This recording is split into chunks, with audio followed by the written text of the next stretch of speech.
I slept with my daughter's ex-boyfriend. He got me pregnant and I had an abortion.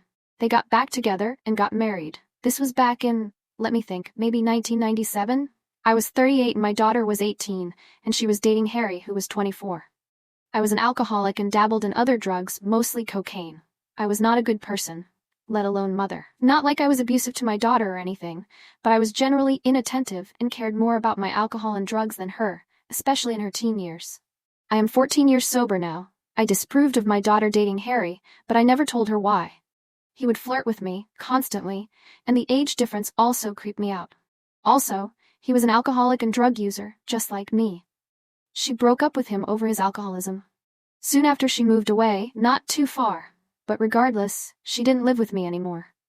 Harry kept calling me and asking if we wanted to get drinks. I turned him down, but then one day he said he had a bunch of coke, and I couldn't resist. He came over, we did the coke, and we ended up having sex. He was a very good-looking guy. He looked a lot like that ridiculous 80s Justin Bieber picture that was on the front page today. That is actually what made me think about him. For the next few months, maybe like 3 to 4 months, he would sometimes come over and we would have sex and do drugs and get drunk together. Any drug addict knows what that is like to have a drug addict buddy in that way. Then I got pregnant. I knew it was by him. I had sex without a condom a few times, stupidly.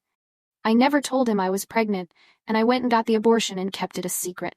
Anyways, I stopped seeing him after that. It was too weird. I also got sober for like 4 months before relapsing. Fast forward 2 years, and my daughter contacts me and tells me that she got back with Harry, and that he is fully sober. I was mortified, honestly.